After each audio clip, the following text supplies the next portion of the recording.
नमस्ते।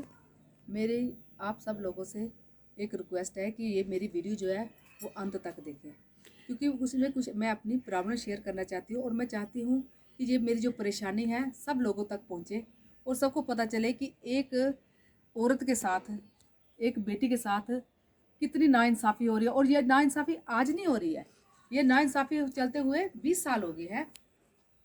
ये प्रॉब्लम मेरी तब शुरू हुई थी जब ये मकान जो है, जब मैंने अपनी माँ से लिया था।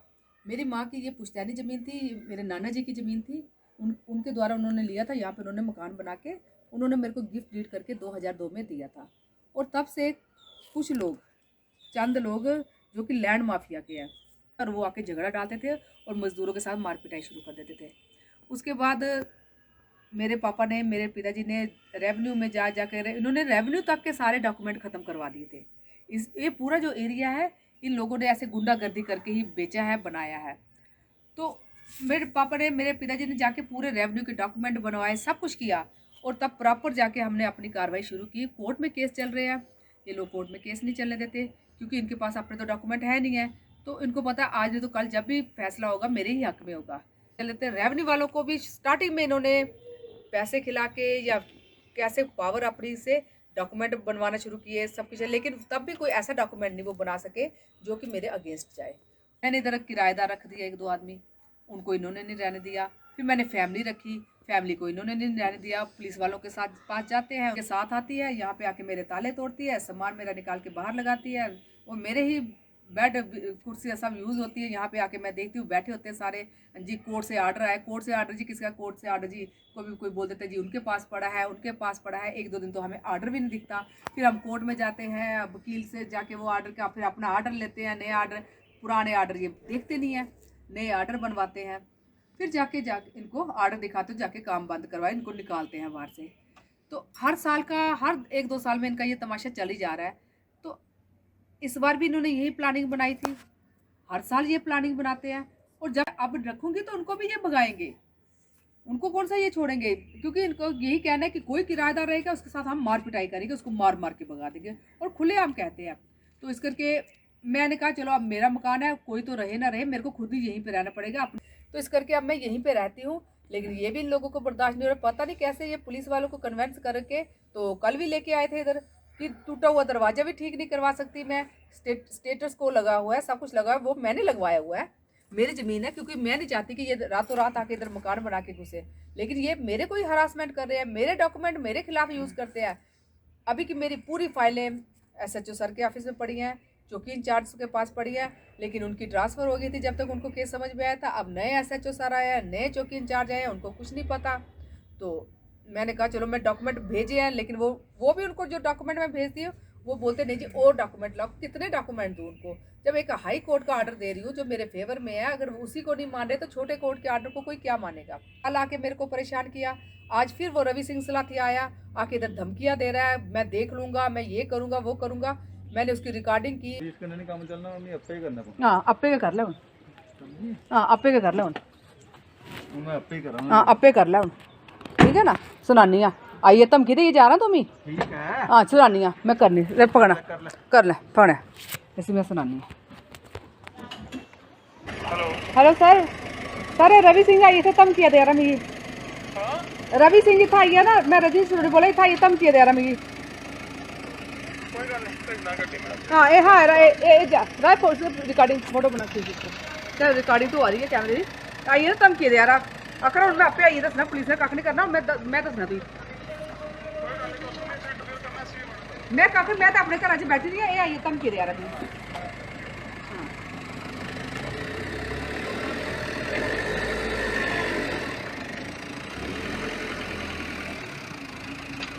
धमकी दे रही, सीधे रस्ते नहीं चलना, धमकियाँ देनियां तुम्हें है ना, सीधे रस्ते नहीं चलना, धमकियाँ क्या देनियां, सीधे रस्ते नहीं चले। अच्छा सीधे रस्ते नहीं चले, धमकियाँ दो है ना, जबरदस्ती क्या करे, गुंडागर्दी क्या करे हो। सीधे रस्ते कोर्ट चला, कोर्ट तो ही नहीं चलना है ना, हाँ चलना है ना, कोर्ट तो ही चलना। रेवेन्यू वाले आखे उत्थे और सदने आइए धमकियाँ देनियां, लाया हथ तुम ही, लाया मेरे समाने कुछ हथ, हाँ लाई लै फिर तू पुलिस को बद ही है हूं, मैं पुलिस को तो बात हुई है।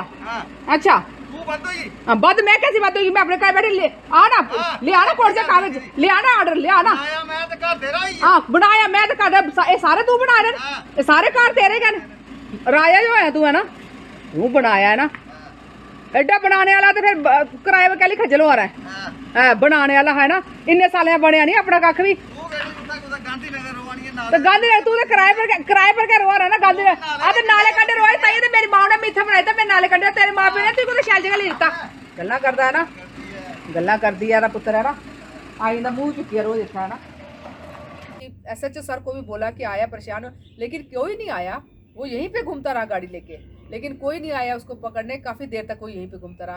और इससे पहले कि वो मेरे को नुकसान पहुंचाए, मैं चाहती हूँ मेरे परिवार को या मेरे को कोई नुकसान पहुंचाने से पहले सबको पता होना चाहिए कि ये कौन कर रहा है और किस लिए कर रहा है। ये है रवि सिंह सलाथिया, राकेश सिंह सलाथिया, शिव कुमार शर्मा और संजय गुप्ता।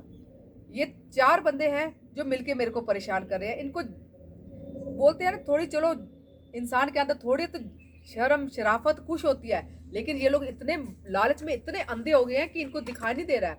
वो रेवेन्यू वालों को बुला के लाओ ना, आप लोग। मना कर रही हूँ मैं, कह रही हूँ लेके आओ रेवेन्यू वालों को, लाओ अपने डॉक्यूमेंट यहाँ पे लाओ ना, जहाँ पे मौके पे आके देखो। अगर मैं थाने चौकी में जाके दिखाती हूँ वहाँ पे तो आपको समझ आता नहीं किसी को। यहाँ पे मौके में आओ, उर्दू में डॉक्यूमेंट है, उर्दू में पढ़ो, हिंदी में है, इंग्लिश में पढ़ो आके डॉक्यूमेंट। लेकिन नहीं, किसी ने नहीं पढ़ना है, किसी ने नहीं देखना है। अब मैं IG सर से, DIG सर से, SSP सर से, SHO सर से, सबसे बोलती हूँ कि प्लीज़, मैं आपके आगे हाथ जोड़ के रिक्वेस्ट करती हूँ कि प्लीज़ मेरी भी कुछ सुने। मैं इतने सालों से लड़ी हूँ, मेरी इस लड़ाई को व्यर्थ ना जाने दें, क्योंकि ये मेरी हार नहीं होगी, यह सच्चाई की हार होगी। सब उन लोगों की हार होगी जो हक के लिए लड़ रहे हैं। अगर मैंने ये ज़मीन छोड़ दी, अगर मैं यहाँ से भागी या मैं डर के इन्होंने मेरे साथ कोई नुकसान पहुँचाया, तो कोई भी इंसान अपने हक के लिए कभी खड़ा नहीं होगा। ये लड़ाई खत्म नहीं हो। और मैंने ये देख लिया कि अगर मैं कोर्ट के सहारे या रेवेन्यू वालों के या इन पुलिस वालों के सहारे रहूंगी, तो मैं सारी उम्र ऐसे ही भटकती रहूंगी। क्योंकि ये कभी भी मैंने देखा, ये लोग कभी भी मेरी हेल्प नहीं करेंगे। बस सिर्फ बोलेंगे कि हम आपकी हेल्प करते हैं, लेकिन ये लोग कभी भी हेल्प नहीं करेंगे। क्योंकि मेरे पास ऐसा कोई वो नहीं है कि मैं इनसे मतलब अपनी कोई ज़बरदस्ती इनसे अपनी हेल्प ले सकूँ या कुछ। इन्होंने मेरे किराएदारों को मारा, चोरी की, FIR लगी है, 2-3 साल हो गया है, कोई कार्रवाई नहीं हुई उन 2-3 सालों में। साल 1.5 साल पहले इन्होंने मेरे साथ बदतमीजी की, शराब पी के लड़कों को बदतमीजी करने के लिए सड़क पे भेज दिया कि रास्ता रोकते हैं मेरा, वो FIR लगी है। आज तक मेरे बयान तक नहीं हुए हैं। बीच में कोरोना हो गया, बीच में ये हो गया, वो हो गया, सब कुछ सबके लिए टाइम है, बस मेरे लिए टाइम नहीं है। ये इसी बात का वेट कर रहे हैं कि कब मैं मरूं या मेरा कोई एक्सीडेंट हो जाए या कुछ हो जाए, मैं मर जाऊं और ये सबको छुट्टी मिल जाए। ना किसी को कोर्ट में जाने की जरूरत रहे, ना किसी को FIR पे कार्रवाई करने की जरूरत है। तो मैं मर भी जाऊंगी ना, तो भी मेरे पीछे काफ़ी जने ऐसे हैं जो मेरे लिए लड़ेंगे। ये भूल बच्चे हैं, वो लड़ेंगे, क्यों नहीं लड़ेंगे? अगर उनकी माँ इतना सेक्रीफाइस कर रही है, इतना इन लोगों के साथ मुकाबला कर रही है, तो क्या मेरे बच्चे मेरे लिए नहीं लड़ेंगे? मैं ठाकुर नारायण सिंह से, जो राजपूती सभा के प्रेसिडेंट है, उनसे रिक्वेस्ट करती हूँ कि प्लीज़ करो कि इन लोगों को थोड़ा तो सबक सिखाओ, कुछ तो इनको समझाओ इनको कि प्लीज़ मेरे साथ ऐसे नहीं करें। मैं एक लेडीज़ हूँ, लेडीज़ की थोड़ी रिस्पेक्ट करें। मैं पुलिस वालों को भी बोलती हूँ, मैं ये नहीं कह रही कि सभी पुलिस वाले बुरे होते हैं। मेरे को अच्छे पुलिस वालों से भी मेरा वास्ता पड़ा है। ये नहीं, अगर पुलिस वाले सभी बुरे होते हैं तो मेरे को इन्होंने कब का ख़त्म कर चुके होते हैं। लेकिन बीच में बड़े अच्छे लोगों से मेरा वास्ता, बड़े अच्छे पुलिस वालों से मेरा वास्ता पड़ा है। लेकिन कुछ चंद लोग ऐसे हैं जो औरत की इज्जत नहीं करते हैं, उनके साथ बदतमीजी से बात करते हैं। मैं उनका नाम नहीं लेना चाहूँगी बाद में, क्योंकि ये लोग मुकर जाते हैं कि हमने ऐसे नहीं किया, वैसे नहीं किया, बहन की तरह मेरे को मानते हैं।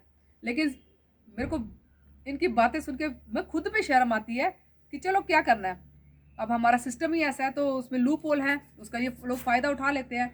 प्लीज़ मेरी आप सब लोगों से रिक्वेस्ट है कि मेरे वीडियो को ज़्यादा से ज़्यादा शेयर करें, ज़्यादा से ज़्यादा लोगों तक पहुँचाएँ, ताकि अगर मैं रहूँ ना रहूँ, मेरी आवाज़ हमेशा आप लोगों के बीच में रहनी चाहिए कि मैं अपने हक के लिए लड़ते लड़ते मर गई, इन लोगों द्वारा मार दी गई।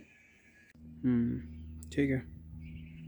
नमस्ते, मैं रजनी जसरोटिया आप सब लोगों से अपनी एक प्रॉब्लम शेयर करना चाहती हूँ, जो मैं पिछले 20 सालों से भुगत रही हूँ। हुआ कुछ ऐसे कि 20 साल पहले मैंने ये ज़मीन, ये मकान जो जिस पे मैं रह रही हूँ वो लिया था।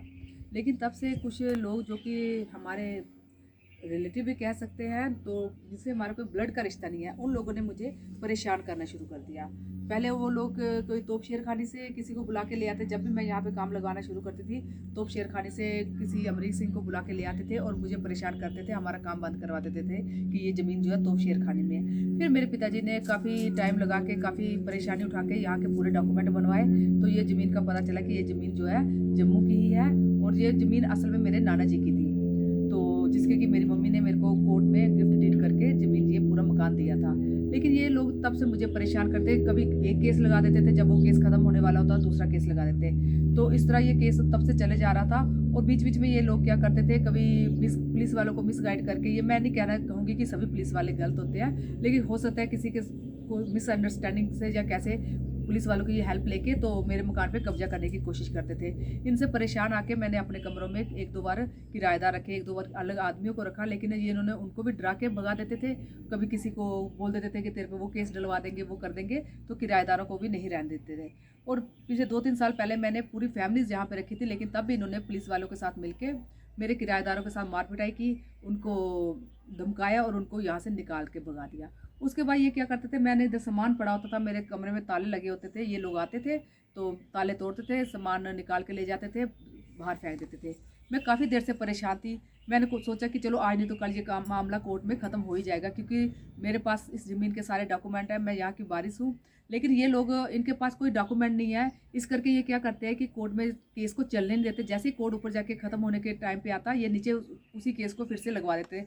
और मुझे 2-3 साल पहले ही पता चला है कि हम ये केस को कितनी भी बार नीचे लगा सकते हैं। इससे मेरे को बड़ी परेशानी होगी। और अब मेरे को ये पता चला कि ये फिर से मेरे मकान पे कब्जा करने की कोशिश कर रहे हैं, फिर से प्लानिंग बना रहे हैं। तो मैंने फिर पुलिस वालों को बोला कि मेरे को यहाँ पे ये परेशान करेंगे, ऐसे करेंगे, लेकिन किसी ने मेरी कोई हेल्प करने की कोशिश नहीं की। बस कोर्ट से आर्डर, इधर रेवेन्यू कोरोना चल रहा है, ना कोई कोर्ट में केस चल रहा है, ना कुछ चल रहा है, लेकिन ये लोग परेशान कर रहे हैं। अब मैं यहाँ पे रहती हूँ, लेकिन तब भी ये लोग मुझे परेशान कर रहे हैं। आज तीसरे दिन आ जाता है, कभी मेरे को धमकी देना, जरा सा मैं कोई टूटा फूटा कुछ ठीक, अब मैं जहाँ पे रहूँगी तो जाहिर है मैं कोई थोड़ी बहुत रहने के काबिल कोई दरवाजा, कोई खिड़की ठीक करवानी पड़ेगी। लेकिन ये लोग कहते हैं दरवाजा खिड़की भी ठीक नहीं करवानी, बस जैसे है वैसे ही रहने दो। मैं एक लेडीज़ हूँ, मैं कैसे इससे इतनी बुरी सिचुएशन में, मेरे को नहाना धोना होता है, सब कुछ होता है, थोड़ा बहुत तो मेरे को भी फैसिलिटी चाहिए। लेकिन नहीं, ये लोग बिल्कुल मेरे को कहते, मतलब इस तरह से तंग कर रहे हैं। और पुलिस फोर्स भी इनकी बात सुन के आ जाती है मुझे परेशान करने। कल बस इतनी सी बात पे कि दरवाजा ठीक करवाने पे भी पुलिस फोर्स, इतनी ज़्यादा पुलिस फोर्स यहाँ पे आई थी कि जैसे कोई बहुत बड़ी गैंग वार चल रही होती है। तो इन्होंने वहाँ पे मेरे साथ बदतमीजी की। पुलिस वालों ने भी चलो ठीक है, जो उनकी समझ में आया उन्होंने किया। और उसके बाद जाने के बाद आज ये बंदा फिर से आके मेरे को धमकियाँ देता है, कुछ करता है, तो कहता है, लेकिन मैंने पुलिस को फ़ोन किया, कोई नहीं आ रहा, कोई नहीं आता इसको पकड़ने, बस यहीं पे घूमता रहता है। ये रवि सिंह जसरोटिया है, जसरोटिया सलाथिया। हाँ, रवि सिंह जसरोटिया, मैं हूँ रजनी जसरोटिया, ये रवि सिंह सलाथिया, ये गुड़े सलाथिया का है। आके इधर धमकी देता है और कहता है कि अब मैं खुद निपटूंगा, अब ये करूंगा वो करूंगा, लेकिन कोई नहीं मेरे सुनते। बस वो कहते जब हो जाएगा, तो पुलिस का ये कहना है कि जब हो जाएगा, जब वो मेरे को आके मार लेगा या कोई नुकसान पहुंचा देगा, उसके बाद पुलिस की कार्रवाई होगी, उससे पहले पुलिस कोई कार्रवाई नहीं करेगी, क्योंकि मेरे को अभी तो कुछ हुआ नहीं, अभी तो उसने मेरे को मारा नहीं है। तो पुलिस के पास जाओ तो वो कहते हैं कि उसने हाथ लगाया, कुछ किया। हाँ, जब तो वो करेगा फिर बताना। अभी की पिछली बार, अभी भी इनके 2 चोरी की इनके ऊपर FIR चल रही है, 3 साल हो गए चोरी की FIR चल रही है, कोई कार्रवाई नहीं हुई। पुलिस वाले बोलते बस हमारे पास उस वक्त उनके पास टाइम नहीं होता है कि वो कार्रवाई करते, बोलते बस आज नहीं करेंगे, कल करेंगे, परसों करेंगे। और उसके बाद इन्होंने मेरे साथ बदतमीजी की, उसकी FIR करवाई है, उसको भी 1.5 साल हो रहा है, उसके ऊपर भी अभी तक कोई कार्रवाई नहीं हो रही है। अभी तक बयान तक नहीं लिए, क्योंकि किसी के पास टाइम ही नहीं है मेरे बयान तक लेने का टाइम। पुलिस उनको पूरा टाइम दे रही है कि ये मेरे को नुकसान पहुंचाए, मेरी जवान किसी तरीके से बंद कर दी जाए, ताकि मैं इनके अगेंस्ट बोल ना सकूं। है ये लैंड माफिया, मैंने इनको बोला कि रेवेन्यू वालों को लेके आओ, उनको बोलो आके वो डॉक्यूमेंट अपने भी लेके आओ, मेरे डॉक्यूमेंट भी रखो। अगर रेवेन्यू वाले बोलते हैं कि ये ज़मीन आपकी है तो आप ले लो, कोर्ट में केस चलने दो, कोर्ट में अगर आप जीत जाते हो तो ले लो। लेकिन नहीं, इन्होंने ना कोर्ट में चलने देना, ना इन्होंने रेवेन्यू वालों के साथ बैठ के बात करनी है, इन्होंने आना गुंडागर्दी करनी, जबरदस्ती कब्जा करना है। इनको बस यही चाहिए, कब्जा करके किसी तरीके से मेरी ज़मीन हथिया लें। तो मुझे आप सबसे, मैंने IG सर को, DIG सर को, काफ़ी साल हो गए मेरे को चक्कर लगाते, थाने, कोर्ट, कचहरी, मैं इतनी परेशान हो गई। मैं सोचती चलो कोई ना कोई तो हल निकलेगा, लेकिन नहीं, इस चीज़ का कोई हल नहीं है। अभी मैं IG सर से, DIG सर से रिक्वेस्ट करती हूँ, पता नहीं कौन से लोग उनको जाके बोलते हैं कि इनके रेवेन्यू में डॉक्यूमेंट नहीं है, और मेरे को बुलाओ ना, मेरे को पूछो कि कौन सा ये वाला डॉक्यूमेंट दिखाओ जिसमें रेवेन्यू ने मेरे खिलाफ दियो। क्या रेवेन्यू वाले कह देंगे कि ये ज़मीन मेरी नहीं है? वही डॉक्यूमेंट में बताओ ना किस हिसाब से मेरी ज़मीन नहीं है। इंतकाल है, मेरे नाम सब कुछ है, मेरे कोर्ट में रजिस्ट्री हो रखी है, इंतकाल है, मैं इस ज़मीन की वारिस हूँ, इंतकाल चढ़ा हुआ, मेरी माँ वारिस थी, मेरे नाना जी वारिस थे, उनकी ज़मीन है ये। लेकिन नहीं, ज़मीन मेरी नहीं, किसकी है ये बताएं, फिर लिख के दे ना कि ये ज़मीन मेरी नहीं है, संजय गुप्ता की है, शिव कुमार की है, रवि सिंह सलाथिया की है, राकेश सिंह सलाथिया की है, किसकी ज़मीन है लिख के दे। आके मेरे को उधर मौके पे आके बताएं कि हाँ मैडम ये ज़मीन आपकी नहीं है, इनकी है। तो ठीक है, मैंने बोला मैं उठ के चली जाऊंगी ना यहाँ से। लेकिन इस तरह से गुंडागर्दी करेंगे, ये मेरे को परेशान कर रहे हैं, मैं जीते जी यहाँ से नहीं हिलने वाली। हाँ मुझे मार दो, खत्म कर दो, मेरे को ले लो ज़मीन, पुलिस वालों को बोलो उनके साथ मिलके मरवा दे मेरे को, जो जैसे करना ना वैसे करे। लेकिन मैं ज़मीन से और मेरे बच्चों को या मेरे सामान को या मेरे पति किसी को किसी ने परेशान किया या कुछ किया तो चलो कोई ना कोई तो इनको सबक सिखाएगा इस चीज़ का। मैं ठाकुर नारायण सिंह से, जो राजपूती सभा के प्रेसिडेंट है, उनसे भी रिक्वेस्ट करती हूँ कि प्लीज़ आप आए बीच में, आप हमारी कोई बात सुने। तो उन्होंने बोला था कि हाँ मैं आऊँ करूँगा बात इनसे, तो शायद अभी ये लोग बात करके राज़ी नहीं है उनसे, क्योंकि ये लोग बात उन्हीं से करेंगे जो इनके फेवर में जाएगा, जो इनके साथ जैसा होगा। अच्छे इंसान से तो इन्होंने भी बात नहीं करनी है, इनको वैसा ही चाहिए जैसे ये खुद है। अब आईजी सर से मेरी रिक्वेस्ट है, डीआईजी सर से, एसएसपी सर से, डीएसपी सर से मेरी रिक्वेस्ट है कि प्लीज़ मेरे डॉक्यूमेंट, उनको सबको पता है मेरे डॉक्यूमेंट है, एक बार नहीं कई बार मैंने फाइलें मेरी थाने में, कचहरी चौकी में मेरी फाइलों के ढेर लगे होंगे। मैं हर बार फोटो कॉपी करवा करवा के पूरी फाइलें बना के देती हूँ, और फिर एक आता है दूसरे चले जाता है। जब तक एक इंसान को मेरी केस समझ आता है, उनकी ट्रांसफ़र हो जाती है, जो दूसरे आते हैं मेरे को फिर नए सिरे से इनके साथ पूरी डिस्कस करनी पड़ती है। जब तक उनको समझ आते हैं उनकी ट्रांसफ़र हो जाती है, और पहले स्टार्टिंग में कोई मेरी बात सुन के राज़ी नहीं है। Please, okay, thank you sir, okay.